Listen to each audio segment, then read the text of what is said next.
Assalamualaikum warahmatullahi wabarakatuh, Pak Adi. Waalaikumsalam warahmatullahi wabarakatuh, Pak Suroto. Selamat siang, Pak Adi. Selamat siang, Pak. Nah, gimana kabarnya hari ini? Alhamdulillah sehat, Pak. Gimana kabar Bapak? Alhamdulillah sehat juga, Pak Adi. Iya, Pak. Gini, Pak Adi, ini saya ada yang mau ditanyakan terkait dengan tugas saya sebagai calon guru penggerak angkatan 10. Dalam ini saya diberikan tugas untuk mengaplikasikan dari modul 3.1, yaitu berkaitan dengan proses pengambilan keputusan. Jadi dalam hal ini adalah Pak Mukrianti SPD sebagai kepala sekolah. Jadi saya ingin mengajukan beberapa pertanyaan terkait dengan proses pengambilan keputusan, terkait juga dengan dilema etika dan bejukan moral. Iya, Pak. Jadi pertanyaan pertama, selama ini bagaimana Bapak dapat mengidentifikasi kasus-kasus yang merupakan dilema etika dan atau bejukan moral? Ya, terima kasih Pak Suroto. Dilema etika ini memang banyak atau sering terjadi yang saya hadapi di sekolah saya di SDN 34 Kamang. Jadi selama ini saya mengidentifikasi kasus-kasus dilema etika. Saya tentu berkoordinasi dengan guru untuk melihat kasus tersebut, siapa yang terlibat, dengan melihat kebenaran yang ada untuk dilakukan pengujiannya. Jadi lalu saya bermusyawarah dan mengambil keputusan sesuai dengan peraturan yang berlaku yang sudah disepakati bersama. Nah, dari kasus yang ada tentu dapat kita bedakan menjadi dua, yaitu antara dilema etika yang dasarnya antara benar lawan benar dan bujukan moral yang berdasar pada benar lawan salah. Demikian, Pak. Baik, terima kasih Pak Adi. Ya, Pak. Pertanyaan kedua, selama ini bagaimana Bapak menjalankan pengambilan keputusan di sekolah Bapak, terutama untuk kasus-kasus di mana ada dua kepentingan yang sama-sama benar atau sama-sama mengandung nilai kebajikan. Nah, jadi bagaimana menjalankan pengambilan keputusan tersebut, Pak? Nah, begini Pak, memang menjadi dilema bagi kita, apalagi seorang pemimpin untuk mengambil keputusan dari permasalahan yang sama-sama benar, yaitu dilema etika. Tetapi saya tetap berpegang teguh pada peraturan yang sudah saya sepakati bersama-sama, juga melihat nilai-nilai kebaikan dan manfaat bagi orang banyak. Nah, selama ini dalam pengambilan keputusan dalam kasus dua kepentingan yang sama-sama benar itu tentu didasari pada rasa peduli, kasih sayang, dan memikirkan dampak jangka pendek dan juga jangka panjangnya, Pak. Demikian, Pak. Oke, Pak. Terima kasih. Pertanyaan berikutnya, bagaimana langkah-langkah atau prosedur seperti apa yang biasa Bapak lakukan selama ini? Langkah-langkah atau prosedurnya, Pak, dalam pengambilan keputusan? Iya, Pak. Jadi selama ini yang berkaitan dengan beberapa masalah, langkah-langkah yang saya ambil itu berupa pengambilan keputusan yang dilakukan dengan melakukan analisis kasus terlebih dahulu, Pak. Jadi kita analisis, kita identifikasi kasus tersebut, dan selanjutnya melihat siapa saja yang terlibat dalam masalah itu. Jadi baru kita merujuk kepada nilai apa saja yang bertentangan dengan langkah-langkah yang kita ambil, dan berikutnya baru fakta mendukung, apa-apa saja fakta yang mendukung dalam permasalahan tersebut. Selanjutnya baru yang terakhir kita melakukan uji kebenaran atau salahnya, Pak. Oke, baik, terima kasih Pak Adi. Ya, Pak. Pertanyaan yang keempat, Pak, hal-hal apa saja yang selama ini Bapak anggap efektif dalam pengambilan keputusan pada kasus-kasus dilema etika?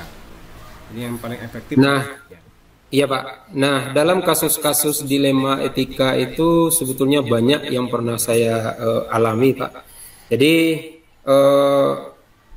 yang efektif dari masalah-masalah, karena saya sudah pernah mencoba, tentu yang paling efektif yang pernah saya lakukan, mengenali bahwa ada nilai-nilai yang saling bertentangan dalam situasi ini. Jadi menentukan siapa yang terlibat dalam situasi ini, mengumpulkan fakta-fakta yang relevan dengan situasi ini, dan selanjutnya pengujian benar atau salah, dan pengujian paradigma benar lawan benar. Demikian. Ya. Terima kasih Pak Adi. Yang Ya, Pak. berikutnya,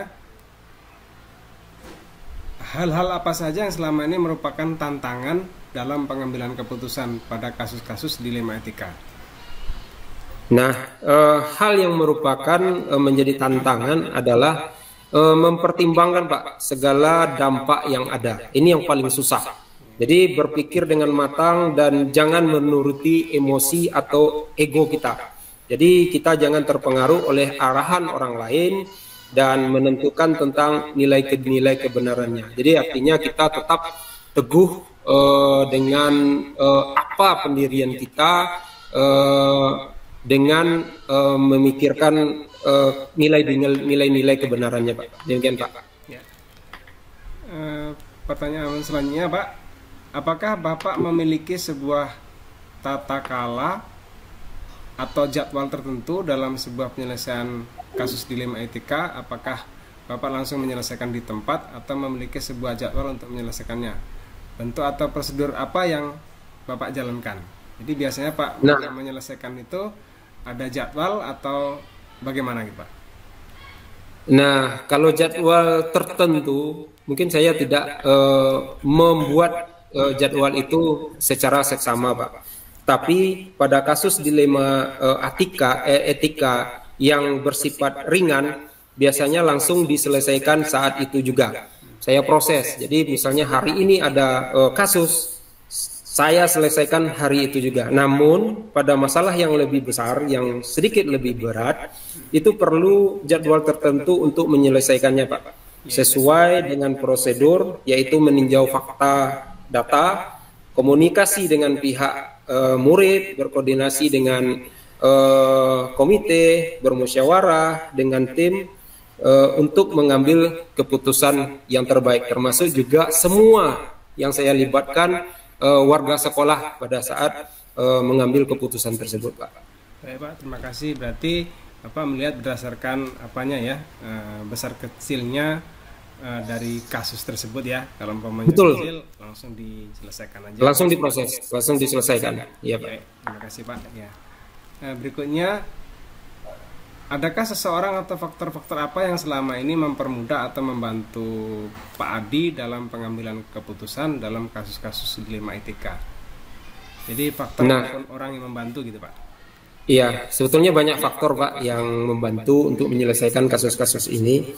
Terutama mungkin saya belajar dari pengalaman saya juga dengan sesama CGP di sekolah saya yang berperan aktif di sekolah. Kami bertukar pikiran dengan apa yang dia pelajari sebelumnya dengan materi-materi pendidikan CGP yang memberikan wawasan dan pengetahuan baru sehubungan dengan prosedur pengambilan keputusan dalam menghadapi dilema etika. Termasuk juga mungkin saya, kalau kasus itu sedikit besar atau tidak bisa diselesaikan dengan warga sekolah, saya juga berkoordinasi dengan pimpinan Pak, termasuk juga dengan pengawas di daerah saya. Jadi saya berjenjang untuk menyelesaikan masalah tersebut, yang dibantu juga dengan rekan-rekan guru termasuk CGP yang angkatan sebelumnya, dan berkoordinasi juga dengan atasan termasuk juga pengawas binaan sekolah saya Pak. Baik, terima kasih Pak. Mungkin yang terakhir nih Pak, pertanyaan terakhir. Dari semua yang telah disampaikan, pembelajaran apa yang dapat Bapak petik dari pengalaman Bapak mengambil keputusan dilema etika?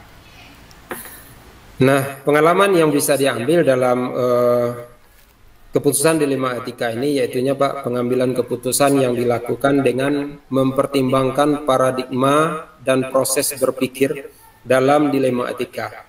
Yang selanjutnya dilakukan pengujian menggunakan langkah-langkah sistematis sesuai pandangan Ki Hajar Dewantara, yaitunya murid akan merasakan kebahagiaan setinggi-tingginya setelah melaksanakan proses pembelajaran, atau saat ini kita menyebutnya dengan merdeka belajar. Demikian Pak. Baik, terima kasih Pak Adi. Sekali lagi terima kasih banyak sudah bersedia saya wawancara terkait dengan tugas saya sebagai CGP Angkatan 10. Sama-sama Pak Suroto, mudah-mudahan bisa bermanfaat. Ya, amin. Amin. Kemudian semoga sukses juga untuk Pak Adi dalam menjalankan tugasnya sebagai kepala sekolah. Dan sekali lagi terima kasih. Mudah-mudahan kegiatan ini bermanfaat. Ya, baik, Pak, terima kasih Pak. Assalamualaikum warahmatullahi wabarakatuh. Waalaikumsalam warahmatullahi wabarakatuh. Assalamualaikum warahmatullahi wabarakatuh, Pak Joko. Kepala. Ya. Waalaikumsalam, Pak Suroto. Ya, selamat malam, Pak. Selamat malam. Gimana kabarnya malam ini, Pak? Alhamdulillah, berkat doa Pak Suroto semuanya dalam keadaan baik, sehat walafiat dan bahagia. Amin. Alhamdulillah. Pak, gini Pak, ini saya nih Suroto dari CGP Angkatan 10 mau mewawancara Bapak untuk terkait dengan pengambilan keputusan bagi seorang pemimpin pembelajaran atau kepala sekolah. Jadi nanti izinkan saya untuk mengajukan beberapa pertanyaan terkait dengan tugas saya ini sebagai CGP Angkatan 10. Demikian Pak. Ya, semoga Mas Suroto lulus jadi guru penggerak, kepala sekolah penggerak. Amin. Amin. Baik Pak, pertanyaan pertama Pak. Selama ini bagaimana Bapak dapat mengidentifikasi kasus-kasus yang merupakan dilema etika atau bujukan moral gitu? Gimana mengidentifikasinya, Pak?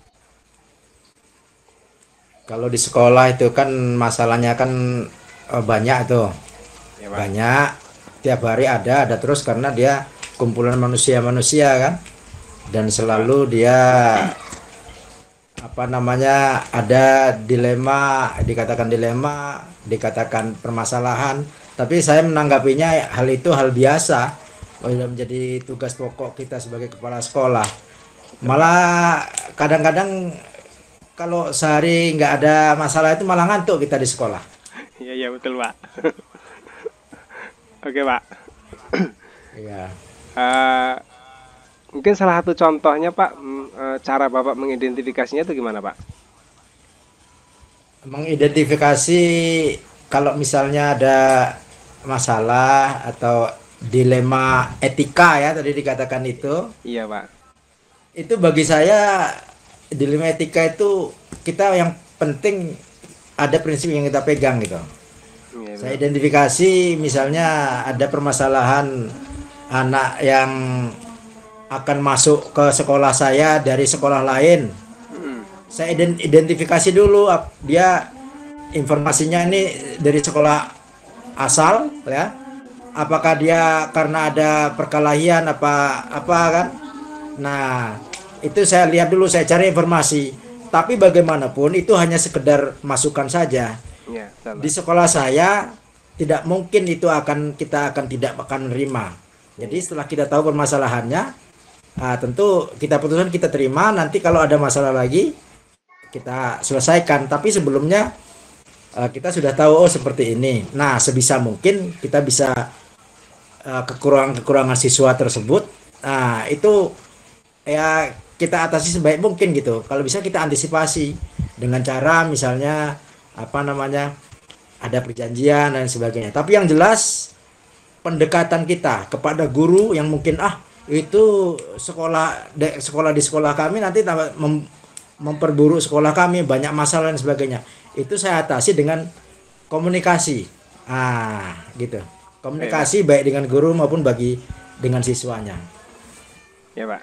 Makasih Pak. Yang pertanyaan kedua Pak, selama ini bagaimana Bapak menjalankan pengambilan keputusan di sekolah Bapak, terutama untuk kasus-kasus di mana ada dua kepentingan yang sama-sama benar atau sama-sama mengandung nilai kebajikan. Jadi bagaimana menjalankan pengambilan keputusan itu Pak, ketika menghadapi yang ada dilema tadi Pak? Ya, kalau ada dilema itu kita jangan berpikir kalau itu dilema dulu. Kita jangan berpikir demikian, karena itu udah kerjaan kita ya. Kalau kita berpikir ini dilema itu seolah-olah itu menjadi burden atau dalam bahasa Inggrisnya itu jadi apa sama kita, beban. Tapi itu sebagai tantangan bagi kita, pasti kita akan menyelesaikannya. Itu pertama dulu pegang yang kita pegang ya. Nah, kemudian caranya kalau memang ada itu terjadi, itu kita komunikasi, karena tanpa komunikasi semuanya akan runyam.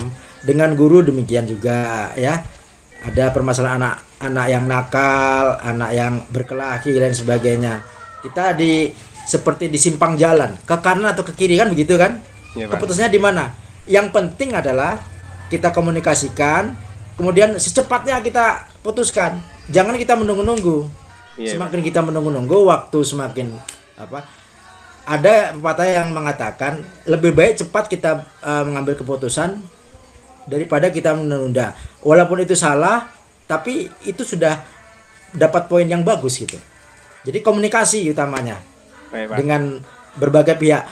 Terutama ya, kalau saya selama ini di sekolah saya itu selalu berkomunikasi dengan komite dan orang tua siswa, itu intensif saya lakukan itu. Baik di sekolah, orang tua saya undang ke sekolah, ataupun kita duduk di kedai atau kita ke rumah siswa atau orang tua siswa itu untuk berkomunikasi ya gitu Pak. Baik Pak ya. Selanjutnya Pak, langkah-langkah atau prosedur seperti apa yang biasa Bapak lakukan selama ini? Langkah-langkah prosedurnya seperti apa ketika pengambilan keputusan Pak? Ya tentunya lihat masalahnya dulu kan, masalah itu apa.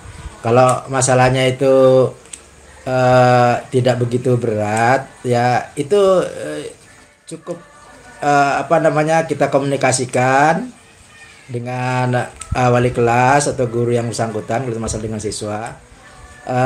Kalau mungkin agak besar sedikit, tentu kita bicarakan di rapat, di kombel ya, tiap hari Senin itu kita bicarakan masalahnya apa. Kemudian kalau itu sudah tidak bisa lagi, itu ini tahap-tahap kan, itu tentu di komite lagi pada waktu rapat komite. Tapi sebelum rapat itu kita ada caranya. Sebelum ada rapat itu kita komunikasikan dulu. Kita berkomunikasi dengan ketua komite atau pengurus komite gitu secara pribadi dulu. Jadi pada waktu rapat resminya itu jadi nggak payah-payah lagi gitu. Jadi ada pendekatan dulu, baik itu di komite maupun di rapat dengan dewan guru pun demikian. Kalau udah di rapat itu jangan sampai guru itu baru tahu pada waktu rapat. Tapi sebelumnya harus kita komunikasikan. Ya sambil pendekatan gitu sebelum rapat itu. Jadi pada waktu rapat udah tahu ini pasti kesana larinya. Ya. Gitu Pak Suroto. Oke Pak. Baik Pak, yang berikutnya Pak, hal-hal apa saja yang selama ini Bapak anggap efektif dalam pengambilan keputusan pada kasus-kasus dilema etika tuh Pak? Yang paling efektif Pak, yang Bapak lakukan biasanya seperti apa Pak? Ya, yang paling efektif tentunya itu adalah pendekatan secara komunikatif itu, karena kita mengedepankan rasa kemanusiaan, rasa kemanusiaan. Jadi kita sentuh hatinya gitu. Nggak perlu itu ada peraturan yang ini dan itu harus sanksi segala macam keras-keras, tuh nggak penting lagi, udah nggak zamannya lagi gitu. Tapi kalau kita tahu, hatinya kita sentuh, hatinya, kemanusiaannya kita sentuh, dan rasa kemanusiaan itu diakui oleh semua orang itu. Jadi kebenaran global gitu. Nah, itu secara manusiawi bagaimana? Yang penting itu pendekatan secara soul to soul ya. Oke Pak, berarti intinya dari pendekatan Pak ya, menurut Bapak yang paling efektif ya. Oke Pak. Pendekatan komunikatif ya. Ya. Baik Pak, yang berikutnya Pak, hal-hal apa saja yang selama ini merupakan tantangan dalam pengambilan keputusan pada kasus-kasus dilema etika Pak, yang menjadi tantangan Pak ketika pengambilan keputusan Pak? Tantangan bagi saya itu adalah bagaimana bisa memberi pengertian kepada orang tersebut, karena setiap orang berbeda-beda. Nggak bisa kita jadikan satu, si A begini, si B begini, nggak bisa. Setiap orang pasti ada ada ciri khasnya gitu, beda-beda, karena Tuhan menciptakan tiap manusia satu, manusia yang lain itu berbeda-beda. Kepada anak pun demikian, satu kelas itu ada 24 orang, 24 itu beda-beda semuanya ya, terdiferensiasi ya. Kita bicara kurikulum merdeka terdiferensiasi kepada anak, tapi kepada guru kadang kan kita kepada orang lain, tetangga kita nggak terdiferensiasi kan, ya, aneh. Jadi harusnya kita terapkan dulu kepada anggota kita anggap dia sebagai kawan, jangan hanya menganggap kita sebagai saya pimpinan kepala sekolah, itu anak bawahan, bukan itu ya. Kita lihat dulu bedanya. Tantangan saya itu bagaimana melihat setiap individu itu berbeda dengan individu lain, dan bagaimana pendekatannya, mencari pendekatan kepada setiap orang yang unik inilah yang harus di situ. Tantangannya ada di situ. Tantangan terbesar saya begitu. Pak Suroto seperti ini, bagaimana cara mendekatinya? Terus orang lain seperti ini, orang yang pandai ya dia menggunakan logika seperti ini, orang yang agak bebal kiranya dia punya hati yang baik gitu kan. Sekali dua kali nggak nyambung, dengan apa saya harus mendekati orang ini gitu. Rupanya dengan bukan memberikan sanksi atau apa, tapi dengan ini rupanya orang pendekatannya itu dengan banyak memberikan reward malah. Artinya apa yang kira kelebihan dia, wah tanda tangannya bagus ya, waduh senang bener dia, wajahnya langsung berbeda gitu. Yang lainnya udah jelek semua di depan dia, di pandangan umum gitu. Iya, yang sering guru yang sering sering terlambat lah, sering nggak masuk lah, sering ini dan itu ya. Itu kalau kita kasih ini dan itu nggak mempan. Dengan pendekatan itulah rupanya agak membaik, bukannya ini cespleng ya. Gitu. Oke Pak. Berikutnya Pak. Apakah Bapak memiliki sebuah tata kala atau jadwal tertentu dalam penyelesaian kasus dilema etika? Apakah Bapak langsung menyelesaikan di tempat atau membuat jadwal gitu Pak? Apabila menghadapi sebuah dilema gitu sehingga mau diputuskan, Bapak buat jadwal atau langsung diselesaikan di tempat Pak? Tentunya diselesaikan di tempat. Kita masyarakat yang kecil gitu kan, sekolah kecil istilahnya. Kalau terjadwalkan itu, kalau udah levelnya udah tinggi udah itu pun kita lakukan juga sih, terjadwal itu kalau pas ada kombel itu kita masalahnya dari seperti kita selesaikan bersama gitu. Tapi intinya itu ya tidak terjadwal, langsung di tempat, langsung saat itu gitu. Oke, insidentil. Ya, oke Pak. Ya Pak. Lebih banyak insidentil ya. Oke Pak. Baik Pak. Yang berikutnya Pak. Adakah seseorang atau faktor-faktor yang selama ini mempermudah atau membantu Bapak dalam pengambilan keputusan dalam kasus-kasus dilema etika Pak? Jadi faktor sama orang yang membantu gitu Pak. Kalau faktor tadi mungkin sudah saya ungkapkan ya, antara lain komunikasi, kemudian pendekatan. Nah kalau orang-orangnya alhamdulillah jadi gitu. Jadi yang penting itu bagi saya adalah kedekatan individu gitu ya. Kalau di sekolah itu tentunya kita harus dekat secara pribadi dan secara emosional dengan wakil ya. Kepada semuanya tentunya. Dengan wakil terutama, jadi kita harus ada kedekatan secara emosional lebih dari yang lainnya gitu kan, karena dia tangan kanan kita, bahkan 50% pekerjaan dia adalah sebagai kepala sekolah gitu, partner kita gitu. Dan untuk di apa namanya di lingkup masyarakat tentu ketua komite. Dan kalau saya terus terang aja walaupun tidak dekat tapi apa ya, dekat secara ini aja, kejiwaan gitu, emosional dekat itu dengan Pak Wali Nagari gitu ya. Jadi itu luar biasa, itu apanya, pengaruhnya luar biasa ya. Memang kita nggak sering-sering kita apa, cuman kalau lihat orang-orangnya. Jadi kalau saya secara umum kalau jadi kepala sekolah itu, kalau memimpin guru-guru itu hal yang biasa, itu nggak masalah. Dekat dengan guru-guru itu hal biasa, itu dengan siswa biasa. Tapi kalau kita apa ya, secara institusi memang kita kepala sekolah, tapi secara politis itu kita sebenarnya diangkat sebagai apa ya, setengahnya sebagai diangkat oleh kepala dinas dengan dari bupati gitu ya. Jadi begitu, artinya kita harus dekat dengan masyarakat, terutama orang tua dari siswa itu. Ya, Pak. Kalau kepala sekolah sudah menguasai itu ya, kita menguasai yang besar dulu, kita kuasai, kita pendekatan dengan apa namanya, dengan orang tua siswa, masyarakat situ orang tua siswa ya. Itu otomatis dengan guru itu aman-aman aja, dengan siswa apalagi gitu. Udah kena semuanya gitu. Ada masalah apa-apa dia omongkan masalah siswanya, kasih tahu aja nenek mama atau masyarakat situ kan. Waduh, selesai juga dengan mereka itu. Jadi gitu Pak Suroto. Oke Pak, ini pertanyaan terakhir nih Pak. Dari semua hal yang telah disampaikan, pembelajaran apa yang dapat Bapak petik dari pengalaman Bapak mengambil keputusan dilema etika itu Pak? Jadi pengalaman apa yang dipetik dari pengambilan keputusan itu Pak? Kalau pengalaman saya, hikmahnya ya, Iya Pak. yang seperti bisa saya itulah. ambil ya, itu bahwasanya Tuhan menciptakan manusia ini memang berbeda-beda.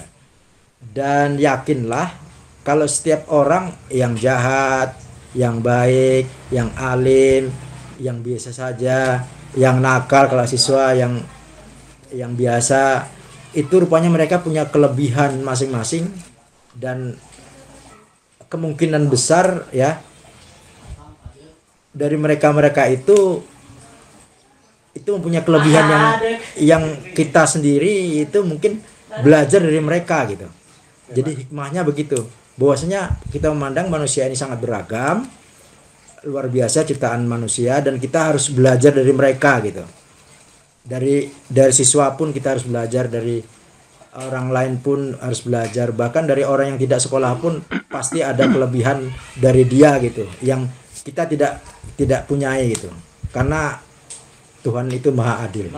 Dia menciptakan manusia ini punya kelebihan masing-masing. Dan itu tidak kita ketahui. Jangan sekali-kali meremehkan orang ya. Nah, itu ya hikmahnya. Ya. Ya Pak.